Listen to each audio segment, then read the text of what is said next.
Kehilangan sosok Tirta Bagya bukan hanya mengurangi sebagian besar kekuatan Sudiro, akan tetapi hal itu juga meninggalkan kehampaan yang sulit untuk dijelaskan.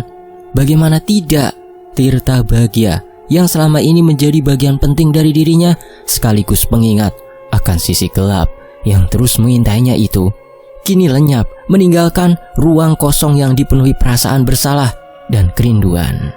Kisah sebelumnya, kisah Sudiro 1, Sepoyo Mukti Sepoyo Pati. Linknya ada di deskripsi ya, jika belum menyimak kisah sebelumnya. Mari kita lanjut.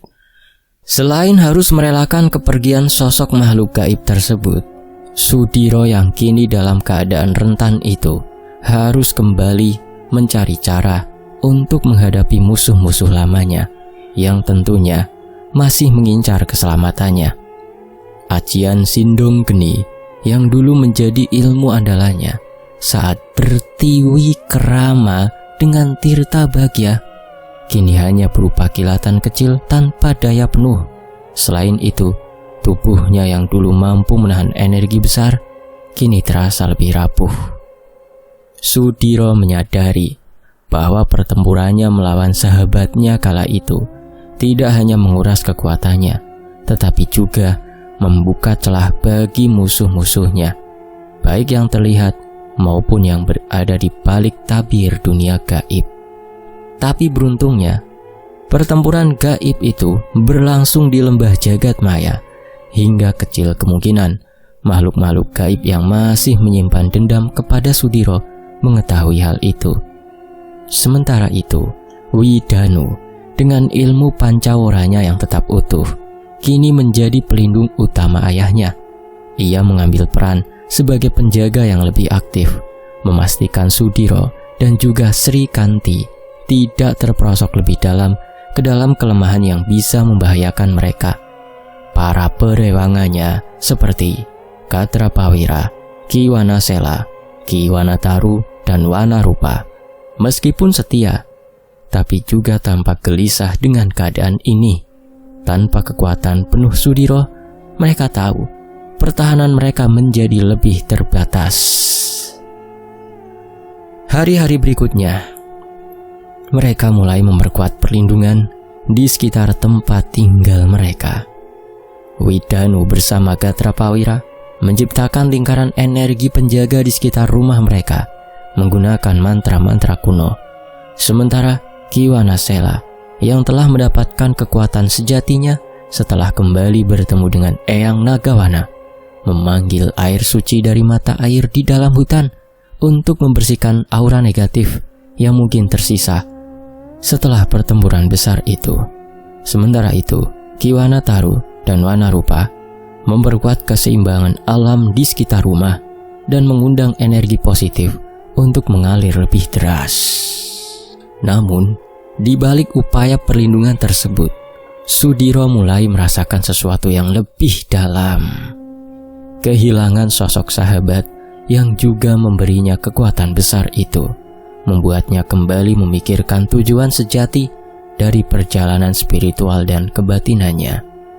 Ia menyadari bahwa kekuatan fisik dan ajian hanyalah alat, bukan inti dari kebijaksanaan yang ia cari selama ini. Di tengah keterbatasan fisiknya itu, Sudiro mulai memahami bahwa kekuatan sejati bukanlah tentang kemampuan untuk menghancurkan atau melawan, tetapi tentang menjaga keseimbangan antara terang dan gelap di dalam diri. Maka dari itu, dengan bantuan Widanu, Sudiro mulai mengalihkan fokusnya untuk membangun kekuatan baru dari dalam dirinya sendiri.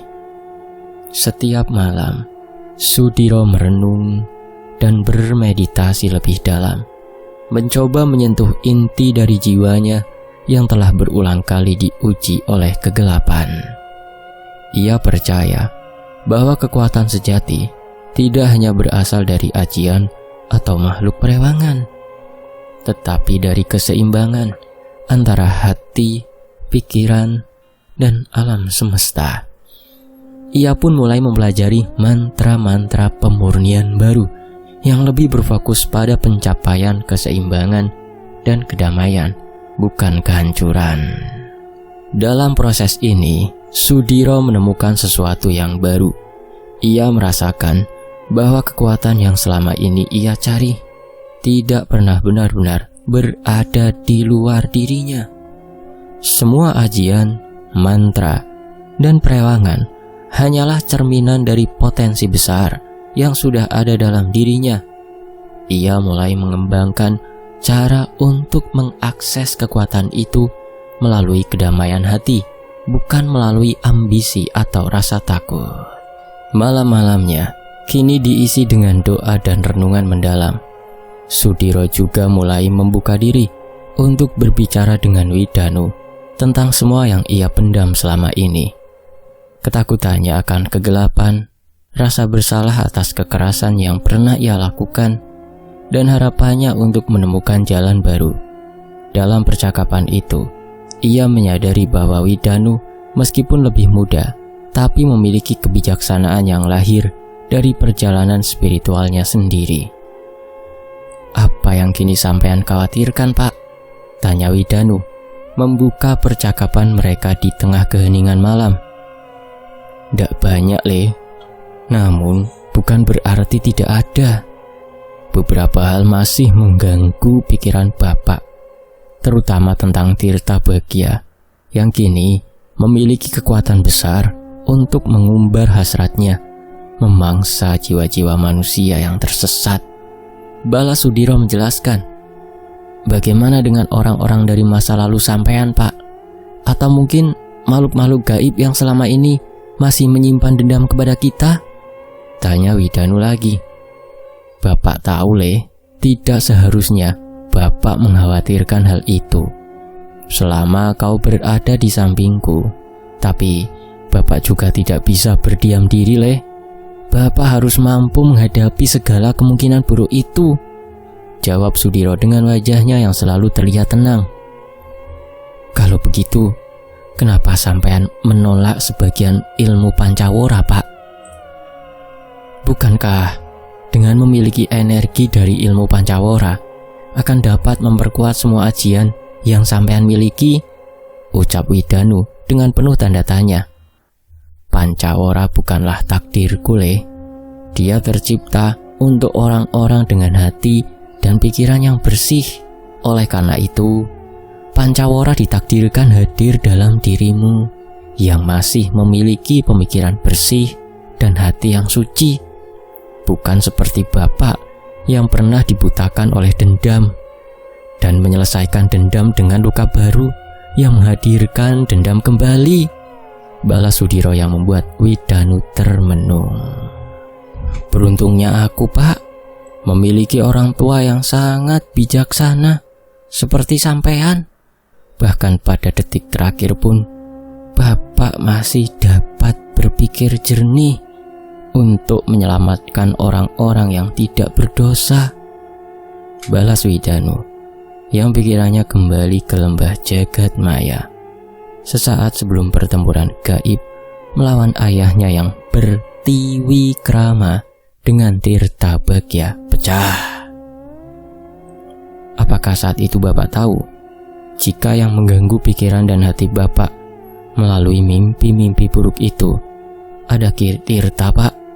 Tanya Widanu yang semakin terlihat penasaran dan membuat Sudiro menghela nafas panjangnya sebelum memberikan jawaban. "Sebenarnya aku sudah merasakannya sejak lama, Le.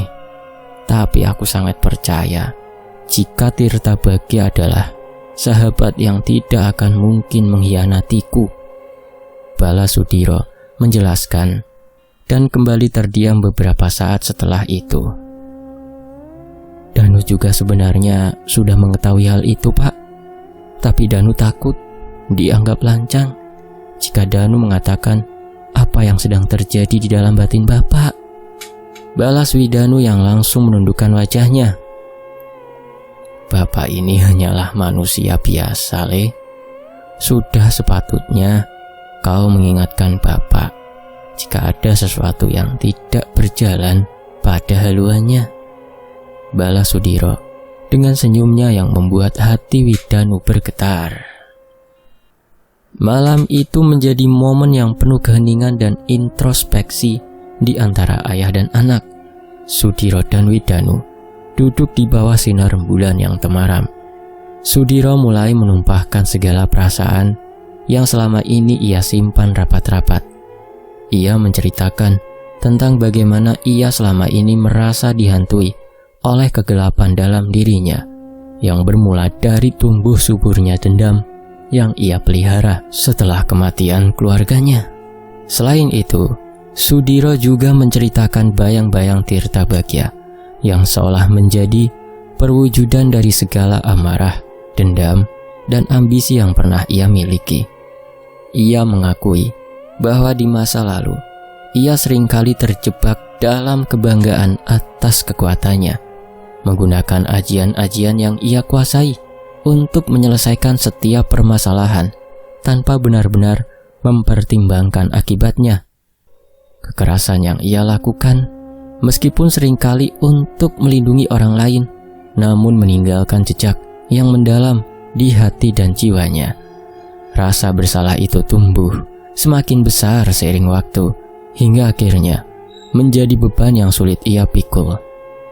Widanu mendengarkan dengan tenang, tidak menyela.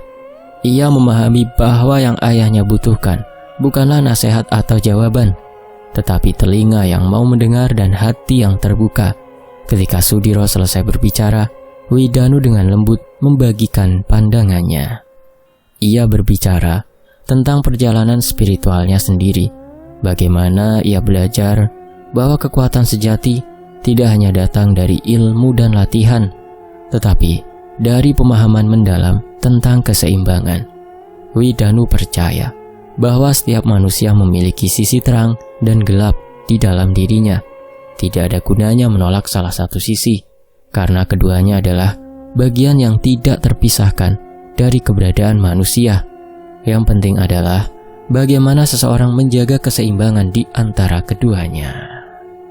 Widanu juga mengingatkan ayahnya bahwa rasa bersalah bukanlah sesuatu yang harus dihindari atau ditolak.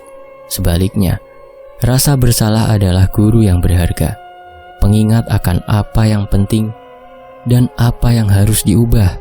Ia meyakinkan Sudiro bahwa kesalahan masa lalu tidak mendefinisikan siapa dirinya sekarang. Selama ada tekad untuk berubah dan berbuat baik, masa depan akan selalu membawa harapan. Perbincangan yang awalnya tampak sederhana itu mulai membuka pandangan baru bagi Sudiro. Ia merasa beban di hatinya mulai terangkat sedikit demi sedikit. Ia menyadari bahwa meskipun kekuatan fisiknya berkurang, ia masih memiliki sesuatu yang jauh lebih berharga, yaitu hubungan yang tulus dengan keluarganya dan para perewangannya yang setia. Mereka tidak hanya sekedar pelindung, tetapi juga teman sejati dalam perjalanan spiritualnya. Setelah malam itu, Sudiro mulai memandang dirinya dengan lebih jernih. Ia tidak lagi merasa terjebak oleh bayangan masa lalu. Sebaliknya, ia melihatnya sebagai bagian dari perjalanan yang membentuk dirinya menjadi lebih bijaksana. Dengan dukungan Widanu, ia melanjutkan pencarian untuk menemukan jalan baru. Sebuah jalan yang tidak hanya memulihkan dirinya, tetapi juga memberi manfaat bagi orang-orang dan makhluk-makhluk yang ia lindungi. Malam-malam berikutnya, mereka terus melanjutkan percakapan serupa, dan hal itu semakin mempererat hubungan ayah dan anak yang tidak hanya berdasarkan darah, tetapi juga keselarasan serta tujuan. Di bawah cahaya bintang yang sama, mereka menemukan kembali makna kebijaksanaan, kekuatan, dan harapan dalam diri mereka masing-masing. Sementara itu, kabar tentang kelemahan Sudiro pun menjalar seperti api yang membakar ilalang kering. Orang-orang yang dulu gentar menghadapi Sudiro kini mulai melihat celah untuk menuntaskan dendam mereka. Tidak hanya manusia, makhluk-makhluk gaib yang pernah dikalahkan Sudiro juga mendengar berita tersebut dan mulai merencanakan langkah mereka. Di antara mereka, ada satu nama yang muncul dengan kebencian yang paling mendalam. Orang itu adalah Mas Tugu, atau yang memiliki nama asli Galih Pawugu. Galih Pawugu, atau yang lebih dikenal dengan nama Mas Tugu, adalah sepupu Sudiro. yang merupakan anak dari Pak D. Cipto, kakak kandung dari Pak Besar, yang tidak lain adalah ayah dari Sudiro. Perselisihan di antara mereka berakar dari masa lalu keluarga yang kelam. Pada saat itu, Pak D. Cipto yang merupakan anak tertua dari Mbah Lindu berhasil menjalankan rencana busuknya dengan menghabisi keluarga Sudiro dan melimpahkan kesalahan itu kepada adiknya yang bernama Lek Pujo. Namun di saat kematiannya, Sudiro berhasil membongkar semua kejahatannya setelah dia berhasil mengalahkan dukun sakti bernama Mbah Jungkar. Kejahatan yang dilakukan oleh Pak D. Cipto pun diungkapkan oleh Lek Pujo dan juga Mbah Jungkar sendiri di depan jenazah Pak D. Cipto. Dan hal itulah yang membuat Mas Tugu merasa dipermalukan oleh Sudiro. Dendam itu diwariskan kepada Galih Pawuku yang tumbuh dengan kebencian mendalam terhadap Sudiro. Mas Tugu tidak lagi menjadi sosok lemah yang hanya bisa menggerutu di balik bayang-bayang keluarganya. Selama bertahun-tahun, ia telah menempa dirinya dengan berbagai ilmu kanuragan dan kebatinan. Ia berkelana ke gunung-gunung dan hutan-hutan angker untuk belajar dari guru-guru yang jarang dikenal dan bahkan menjalin persekutuan dengan makhluk gaib yang menguasai ilmu-ilmu terlarang. Kini, Galih Pawuku bukan lagi orang biasa. Ia adalah sosok yang disegani di desanya. Dikenal karena kekuatannya yang tak tertandingi dan aura gelap yang menyelimutinya. Banyak orang yang takut menyebut namanya, apalagi menentangnya. Apalagi ia telah menjadi pemimpin dari sebuah padepokan yang dikenal dengan nama Jangkar Buana, yang merupakan sebuah perkumpulan orang-orang sakti yang memiliki dendam dan tujuan yang sama, yaitu menghabisi keluarga Sudiro hingga ke akar-akarnya. Ketika mendengar kabar tentang kelemahan Sudiro, Mas Tugu merasa bahwa saat pembalasan telah tiba. Ia mulai merencanakan serangan yang tidak hanya akan melukai Sudiro secara fisik, tetapi juga menghancurkan apa yang tersisa dari harga dirinya. Ia tahu bahwa kekuatan Sudiro telah berkurang, dan inilah kesempatan emas untuk menunjukkan kepada dunia bahwa ia adalah yang terkuat. Mas Tugu yang telah mengetahui sepak terjang Sudiro pun tidak hanya mengandalkan kekuatannya sendiri. Ia juga mengumpulkan makhluk-makhluk gaib yang pernah menjadi musuh Sudiro, menawarkan mereka persekutuan untuk sebuah pembalasan dendam yang manis, yang juga dibumbui dengan iming-iming ilmu Pancawara yang akan mereka dapatkan jika berhasil menghabisi Sudiro dan keluarganya. Melalui pengintaiannya yang telah dilakukan sejak lama itu, Mas Tugu telah mengetahui bahwa Widanu, putra Sudiro, adalah pewaris ilmu Pancawara, sebuah ilmu langka yang dikenal karena mampu memberikan penguasaan penuh atas 5 elemen: tanah, air, api, angin, dan jiwa. Ilmu ini tidak hanya sulit dikuasai, tetapi juga menjadi sumber kekuatan Widanu dalam melindungi ayahnya. Mas Tugu menawarkan bahwa siapapun yang membantu menghabisi Sudiro dan keluarganya akan mendapatkan bagian dari ilmu Pancawara tersebut. Iming-iming itu akhirnya membuat makhluk-makhluk gaib yang bersekutu dengannya semakin bersemangat.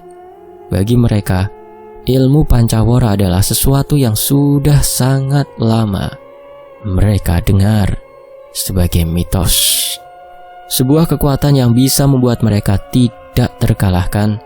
Dan dengan penuh semangat, mereka bersumpah setia kepada Mas Tugu dan berjanji untuk melaksanakan rencana pembalasan dendam ini. Namun, Mas Tugu juga sadar bahwa menyerang Sudiro secara langsung adalah tindakan gegabah.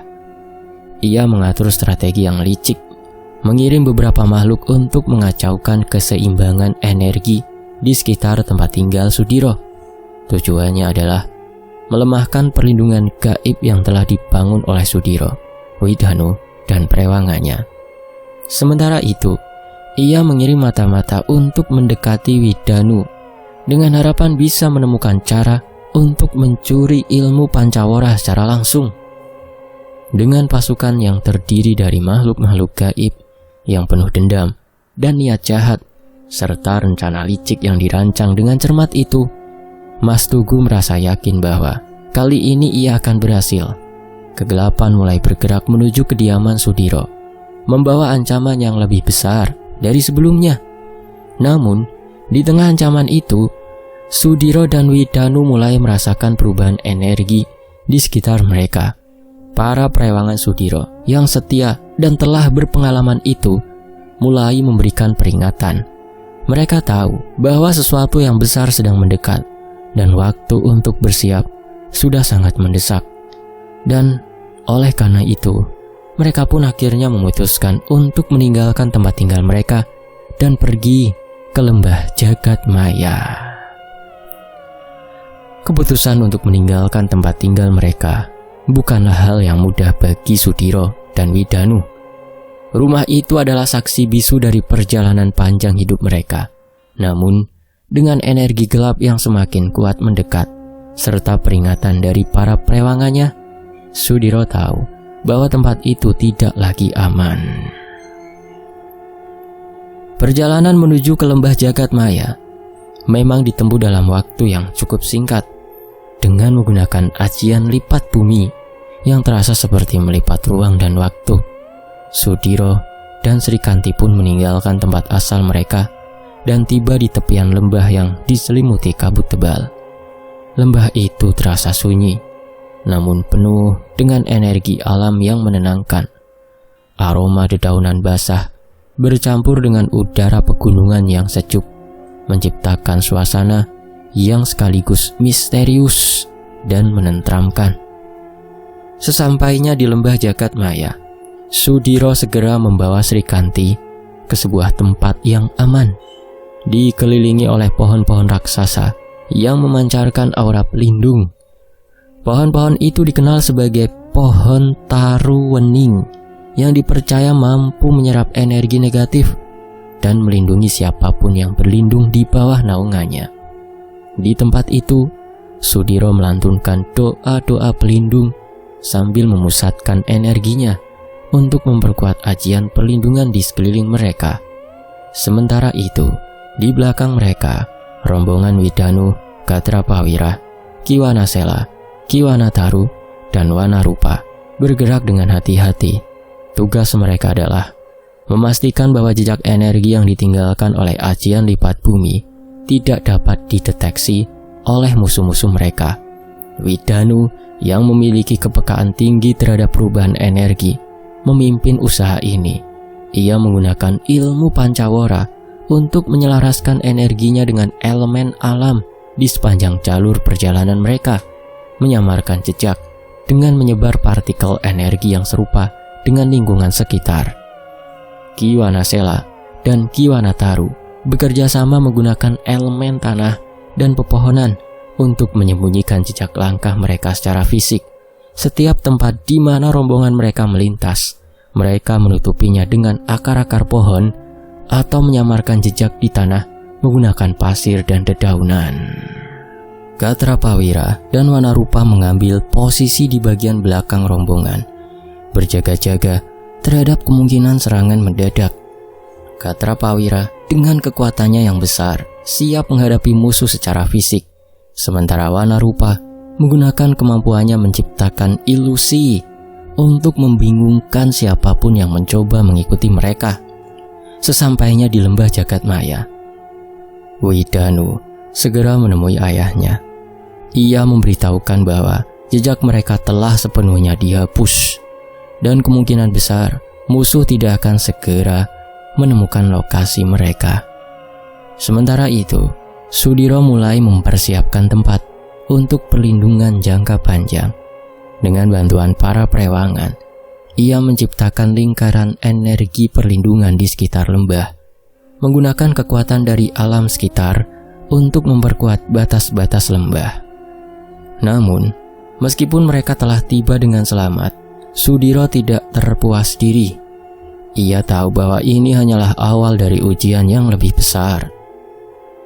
Di bawah naungan lembah jagat maya, Sudiro, Widanu, dan para perewangan mereka mulai merancang strategi baru. Mereka sadar bahwa bertahan saja tidak akan cukup. Mereka harus memanfaatkan waktu di lembah untuk memperkuat diri, menemukan kelemahan musuh, dan mempersiapkan serangan balik jika diperlukan. Kenapa kita tidak menghadapi mereka saja, Diro? Agar kita tahu siapa yang menjadi musuh kita saat ini, tanya Gatrapawira sambil mendengus. Walau energi mereka tidak terlalu besar, tapi jumlah mereka sangat banyak, Wira. Sangat beresiko jika kita menjalani pertempuran di desa yang dipenuhi oleh orang-orang tidak berdosa. Balasudiro menjelaskan alasannya. Tapi, menurut perhitunganku, musuh yang mulai berdatangan itu dapat kita hadapi dengan mudah. Apalagi, sepertinya Widanu sudah tidak sabar untuk kembali bertarung, ucap Gatrapawira sambil menatap ke arah Widanu. Bukan soal jumlahnya, Wira, tapi kita juga perlu membaca siasat lawan. Bisa jadi mereka menyerang malam ini hanya bertujuan untuk menakar kekuatan kita. Tenanglah dulu, Wira. Kita pasti akan mencari tahu siapa yang hendak berbuat jahat kepada kita malam ini, Balasudiro dengan tegas. Sepertinya kita harus meminta izin kepada Eyang Jagatmadya untuk menggunakan lembah jagat maya sebagai perlindungan kita, Pak. Apalagi lembah jagat maya ini juga belum sepenuhnya pulih akibat pertempuran kita beberapa waktu yang lalu, sambung Widanu mengutarakan maksudnya. Belum sempat Sudiro menjawab apa yang disampaikan oleh Widanu, tiba-tiba saja muncul sosok lelaki tua dengan pakaian serba merah mengenakan belangkon di kepalanya. Aura dari lelaki tua itu terasa menyejukkan dan hampir mirip dengan aura yang ada di lembah jagat maya. Tempat ini adalah rumah kalian. Untuk apa meminta izin kepada aku? Ujar sosok lelaki tua yang berjalan ke arah tempat di mana Sudiro, Widanu, dan Srikanti serta Gatrapawira dan yang lainnya berada. Sembah sungkem lan bektiku, Eyang, balas Sudiro, seraya memberi hormat kepada sosok lelaki tua yang tidak lain adalah Eyang Jagatmadya. Pangestuku, pangestuku, ucap Eyang Jagatmadya yang langsung memeluk erat tubuh Sudiro. Apa yang membawa kalian kembali ke lembah jagat maya ini, Diro? Tanya Eyang Jagatmadya yang merupakan seseorang yang telah menemukan tempat di antara dunia nyata dan alam gaib itu. Ceritanya panjang, Ki. Ini adalah kali kedua aku dan juga anakku serta sahabat-sahabatku ini datang ke lembah jagat maya. Dan maafkan aku jika keadaan di lembah ini agak sedikit kacau dan berantakan, Ki, balas Sudiro menjelaskan. Sepertinya pertempuran besar telah terjadi di sini. Tapi tentunya bukan tanpa alasan kau melakukan pertarungan itu di sini, ucap Eyang Jagatmadya sambil mengedarkan pandangannya ke sekitar lembah jagat maya. Begitulah, Eyang. Aku sengaja membawa pertempuran itu ke lembah jagat maya ini karena saat itu aku tahu jika aku akan kehilangan kesadaranku, balas Sudiro menjelaskan. Perbincangan hangat pun terjadi di lembah jagat maya. Sudiro, Widanu, dan juga Gatrapawira serta Kiwanasela, Kiwanataru, dan Wanarupa mulai menceritakan apa yang terjadi di lembah jagat maya melalui sudut pandang mereka masing-masing. Namun ketika Eyang Jagatmadya tahu jika sosok Tirtabagya tidak lagi bersemayam di dalam tubuh Sudiro, dia pun terperanjat dan dapat menyimpulkan akan kedatangan Sudiro dan Srikanti serta Widanu ke lembah jagat maya. Aku tahu mengapa kalian datang ke sini, katanya, suaranya bergetar dengan nada rendah yang memancarkan kewibawaan. Tapi aku tidak menyangka bahwa Tirta Bagya telah pergi darimu, Diro. Pernyataan itu membuat semua yang hadir terdiam. Eyang Jagatmadya melanjutkan dengan tenang namun tegas, menjelaskan bahwa hilangnya Tirta Bagya dari tubuh Sudiro bukan hanya kehilangan kekuatan besar, tetapi juga merupakan tanda bahwa keseimbangan di dunia gaib dan dunia manusia mulai terganggu. Selama bertahun-tahun, Tirta Bagya adalah penjaga dari sebagian gelap yang ada di dalam dirimu, Diro, kata Eyang Jagatmaya. Kehadirannya meskipun berbahaya, tapi membantu menahan kekuatan-kekuatan yang lebih besar dan lebih berbahaya di luar sana. Sekarang setelah ia pergi, celah itu akan menjadi titik masuk bagi mereka yang ingin menghancurkanmu. Dan mungkin lebih dari itu, mereka juga akan mengganggu keseimbangan dunia ini. Widanu yang mendengar ini merasa beban tanggung jawab semakin berat di pundaknya. Ia menatap Eyang Jagatmadya dengan penuh perhatian, berusaha menyerap setiap kata yang diucapkan. Kedatangan kalian ke lembah Jagatmaya adalah bagian dari takdir.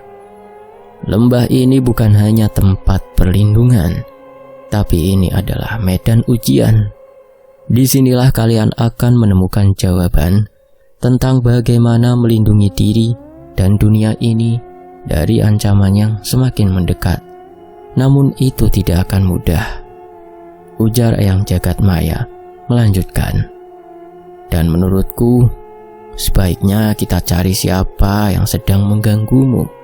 Dan dengan kekuatan besar itu, Diro, sebelum mereka menemukan tempat ini, walaupun itu sangat sulit, imbuh Eyang Jagatmadya. Baik, Ki, aku setuju dengan apa yang sampean pikirkan itu, balas Sudiro dengan keyakinan penuh. Walaupun kau tidak lagi dapat menggunakan kekuatan terbesarmu, tapi kau memiliki siasat yang sangat mumpuni, Diro. Ucap Eyang Jagatmadya. Biarkan Sri Kanti di sini bersama istri dan anakku, karena mereka aman berada di lembah Jagatmaya selama kita pergi dari tempat ini, imbuh Eyang Jagatmadya lagi. Setelah menyusun rencana yang cukup matang, Sudiro, Widanu, Katrapawira, Kiwanasela, dan Kiwanataru serta Wanarupa pun bersiap pergi meninggalkan lembah Jagatmaya. Sedangkan Eyang Jagatmadya sudah kembali membawa istri dan anak perempuannya untuk menemani Sri Kanti. Dengan siasat yang telah dirancang, mereka menciptakan kebingungan yang nyaris mustahil diurai oleh musuh. Di bawah komando Eyang Jagatmaya, strategi ini diberi nama Bayang Jagat, simbol dari taktik menyebarkan bayangan dan ilusi untuk melindungi pusat kekuatan sejati.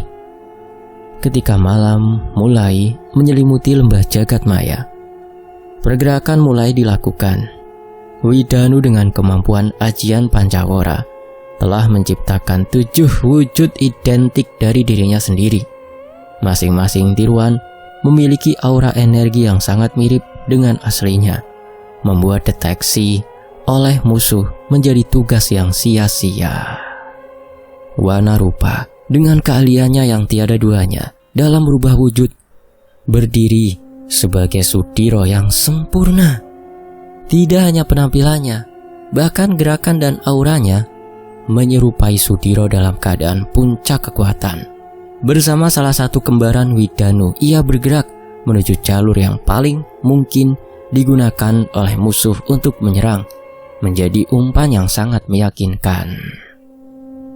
Sementara itu, Sudiro sendiri memanfaatkan ajian Sabandung Hiji, menciptakan 2 wujud lain dari dirinya. 3 Sudiro ini bergerak bersama Widanu dan 2 kembarannya ke arah yang berbeda-beda, masing-masing dengan aura yang menyebar secara acak, semakin menambah kesulitan bagi musuh untuk melacak keberadaan mereka yang sebenarnya.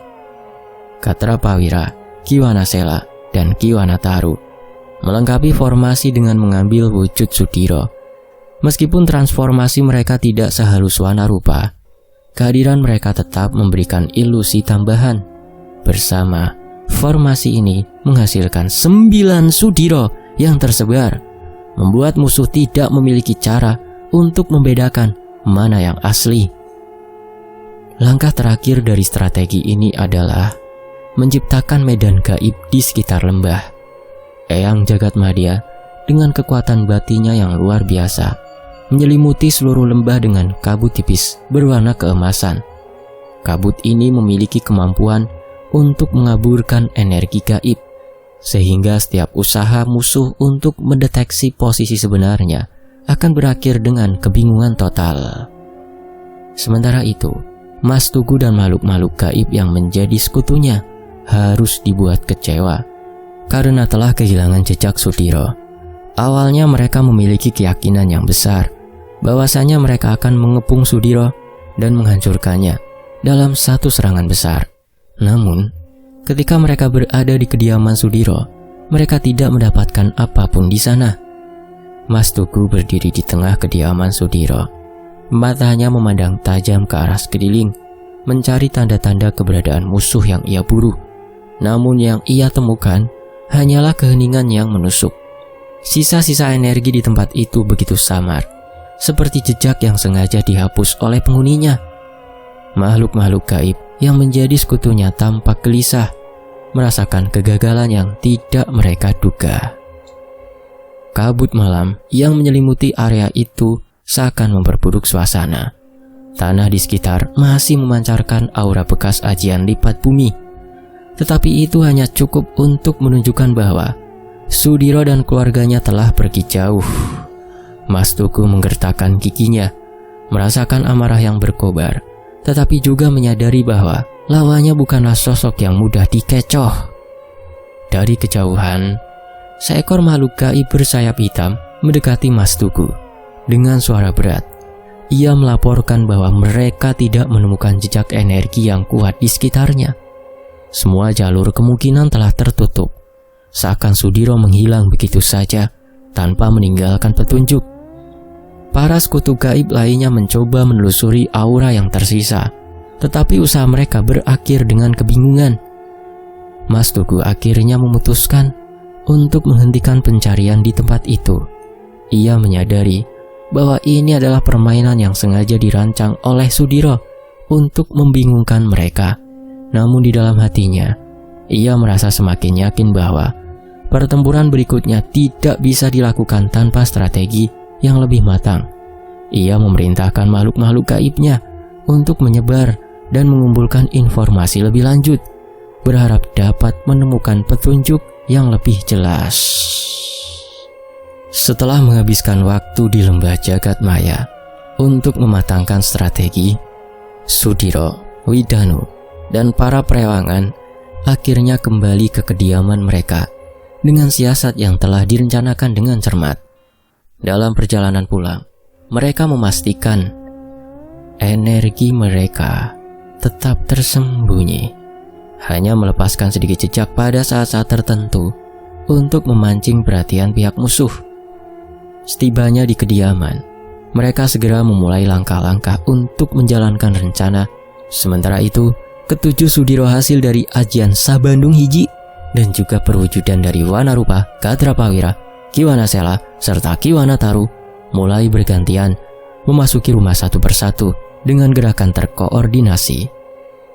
Setiap Sudiro meninggalkan jejak energi yang kuat di area berbeda di sekitar rumah, menciptakan ilusi bahwa mereka benar-benar hadir di sana. Widanu yang telah memperbanyak diri menjadi 7 wujud identik mengikuti pola yang sama.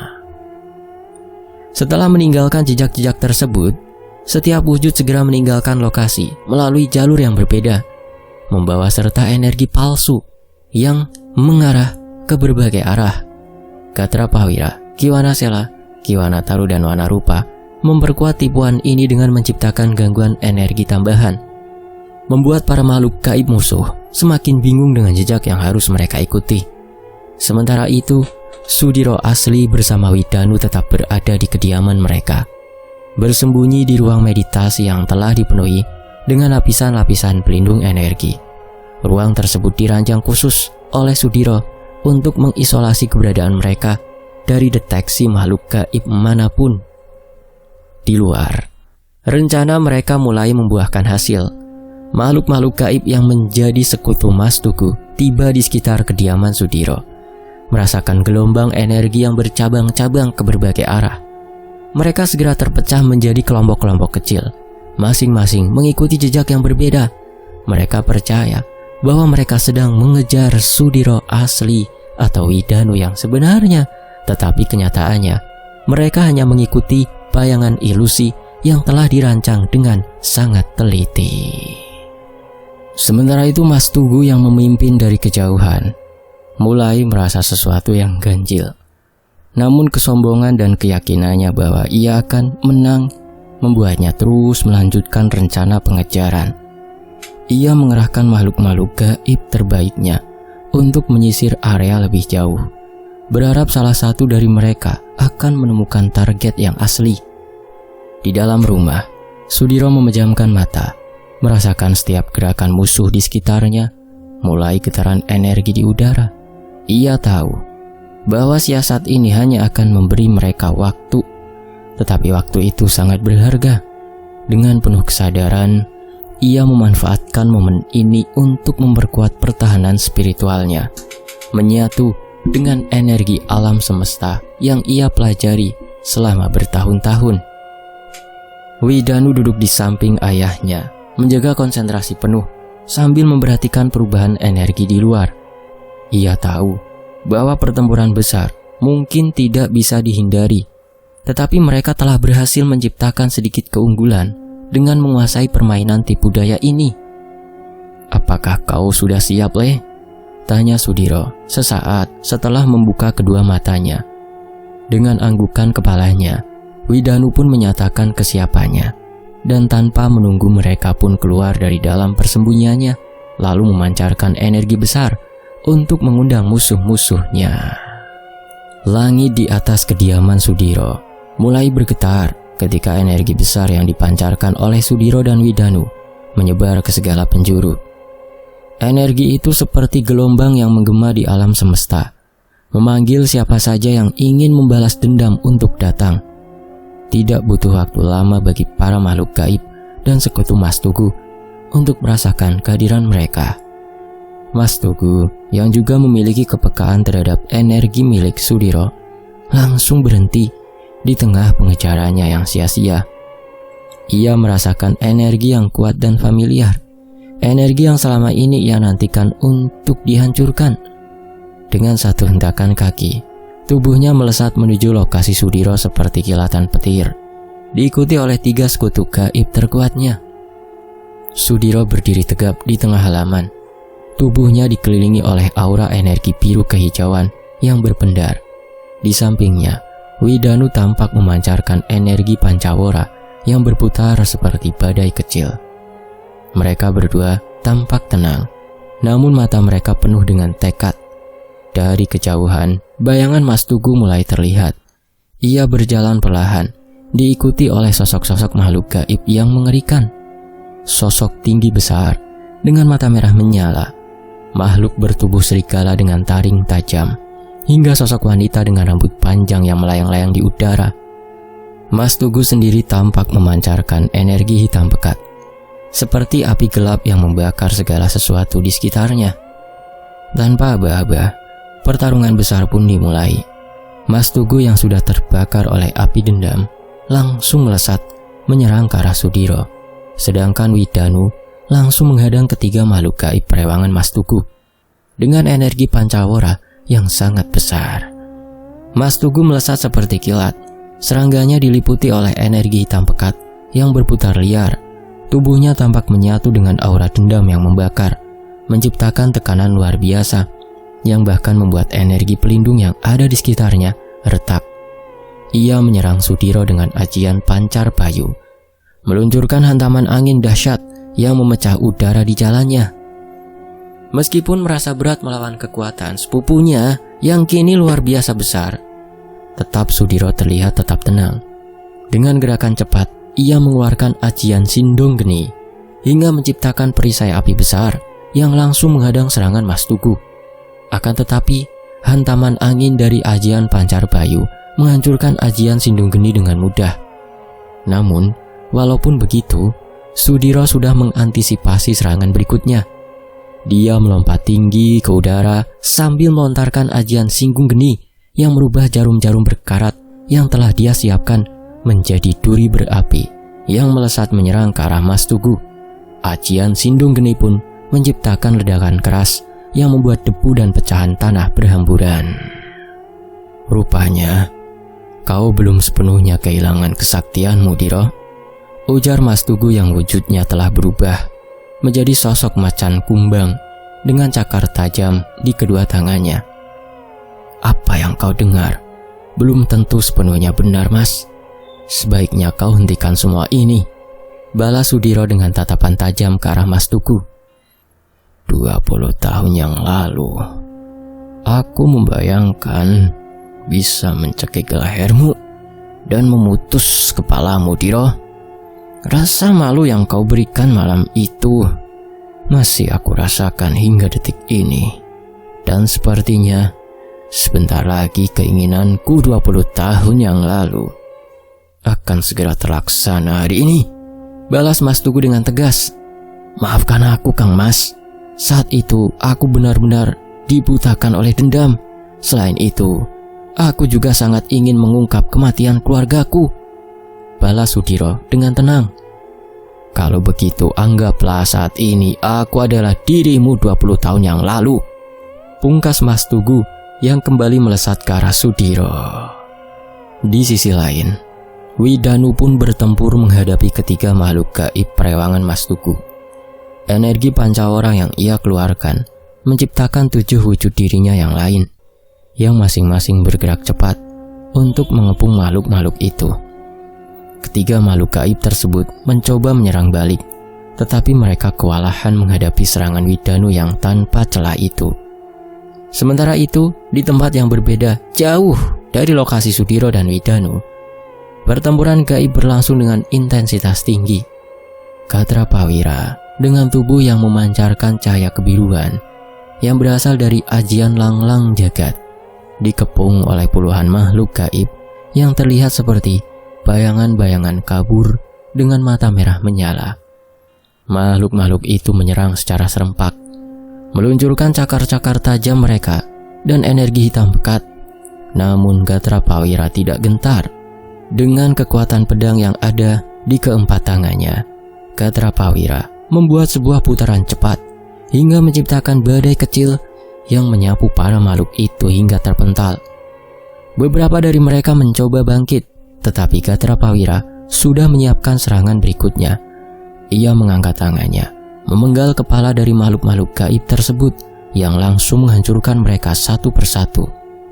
Di sisi lain, Kiwanasela pun bertarung sengit menghadapi gerombolan makhluk gaib berbentuk seperti burung raksasa dengan sayap berapi. Burung-burung itu meluncurkan bola api dari paruh mereka, membakar pohon-pohon di sekitarnya. Kiwanasela merapal ajian Banyu Sandi, menciptakan dinding air yang melindunginya dari serangan tersebut. Dengan satu gerakan gesit, ia mengubah dinding air itu menjadi tombak-tombak cair yang melesat cepat, menusuk tubuh makhluk-makhluk gaib itu dan membuat mereka menghilang menjadi kepulan asap. Sementara itu, Kiwanataru yang dikepung oleh sekelompok makhluk berbentuk raksasa kecil dengan tubuh bersisik hijau dan taring panjang.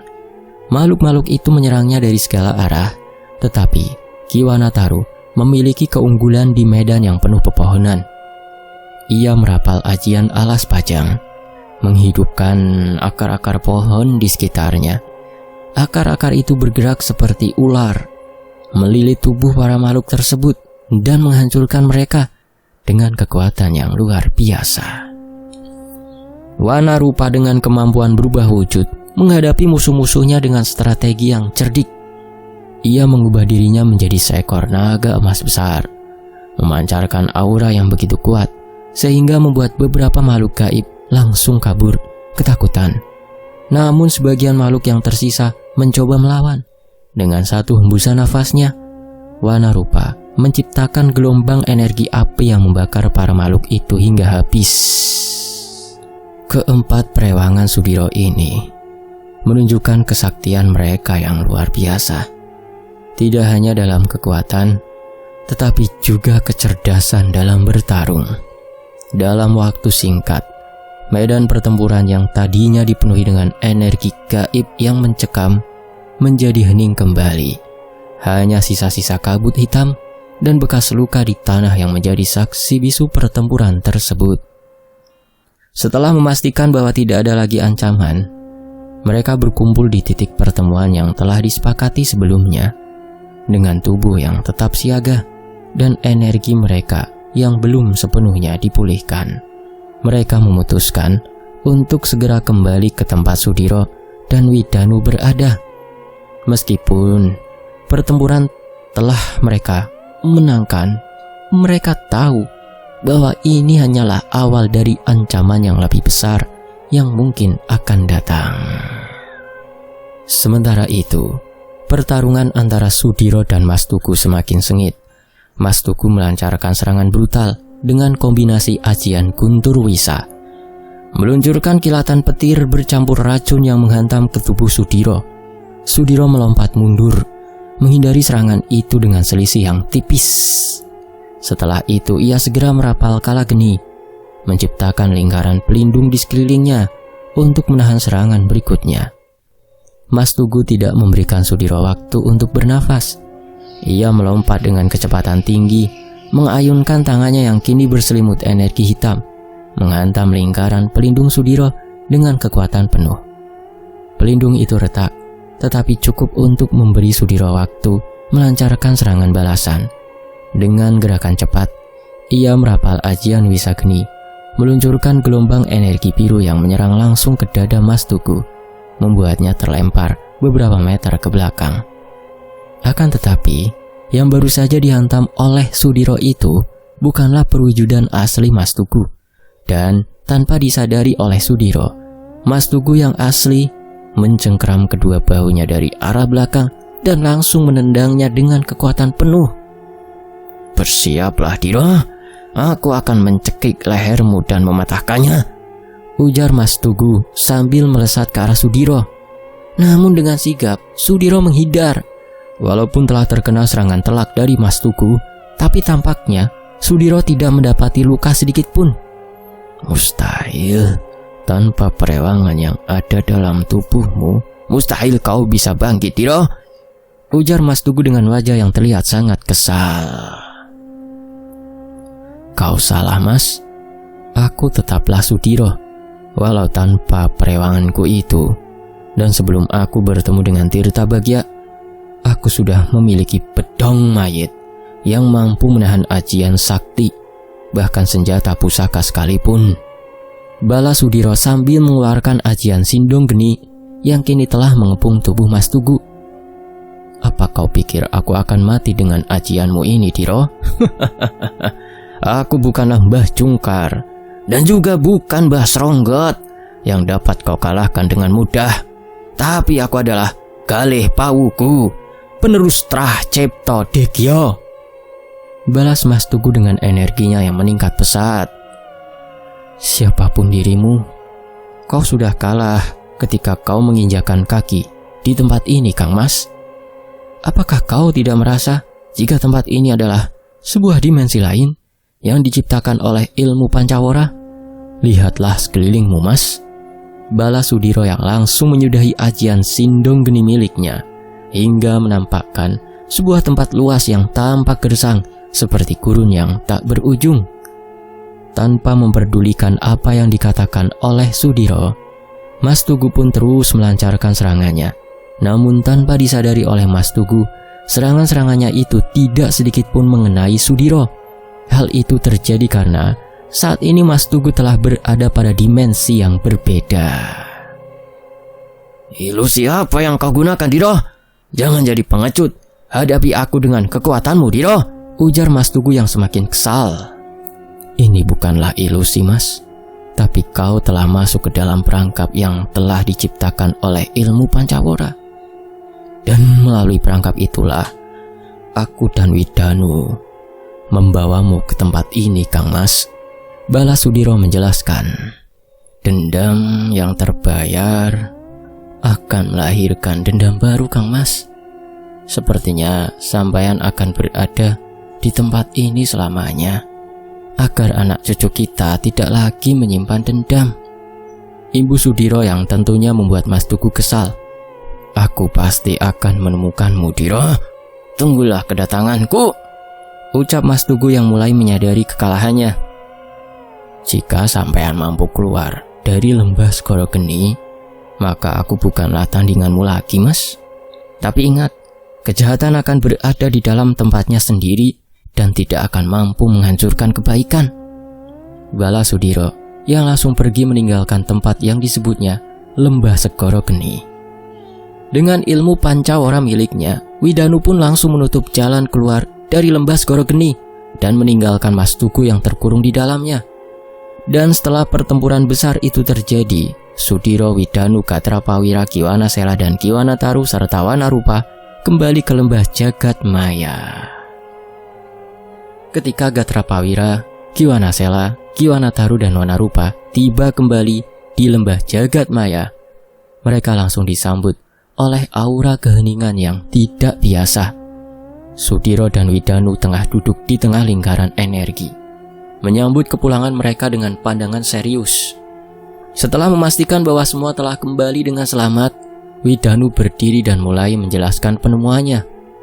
Dengan nada tenang namun tegas, Widanu mengungkapkan bahwa ia telah menemukan dimensi lain yang ia sebut sebagai Lembah Segoro Geni. Tempat itu menurut penjelasannya bukan hanya sekedar wilayah terkutuk yang gersang, tetapi juga penjara energi bagi makhluk-makhluk gaib yang memiliki kesaktian sangat tinggi. Lembah Segoro Geni adalah ruang di mana tanahnya retak seperti kulit ular yang terpanggang.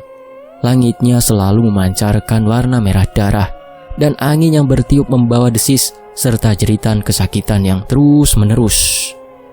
Tidak ada sumber air, tidak ada tumbuhan, dan tidak ada kehidupan sebagaimana di dunia biasa. Tempat itu terasa seperti hukuman abadi bagi para penghuninya. Widanu melanjutkan apa yang diketahuinya tentang tempat terkutuk itu. Menurutnya, makhluk-makhluk gaib di Lembah Segoro Geni memiliki kekuatan luar biasa dan dendam yang mendalam.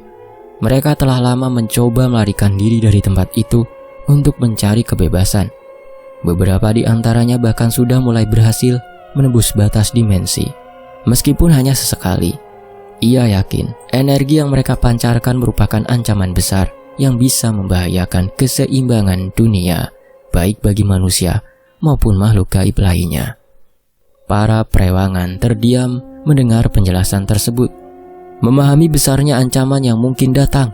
Namun, Widanu menekankan bahwa ia tidak menemukan tempat itu secara kebetulan. Ada semacam tarikan energi yang membawanya ke sana, seolah Lembah Segoro Geni memiliki kaitan tertentu dengan peristiwa-peristiwa yang mereka alami, termasuk kekuatan Tirta Bagya yang pernah bersemayam di tubuh Sudiro. Sudiro yang mendengarkan dengan penuh perhatian, akhirnya menegaskan bahwa penemuan ini tidak boleh diabaikan.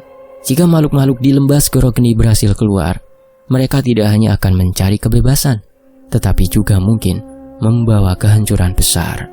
Meski tubuhnya kini tidak lagi sekuat sebelumnya, ia merasa tanggung jawab ini adalah bagian dari perjalanan spiritualnya untuk menebus kesalahan masa lalu.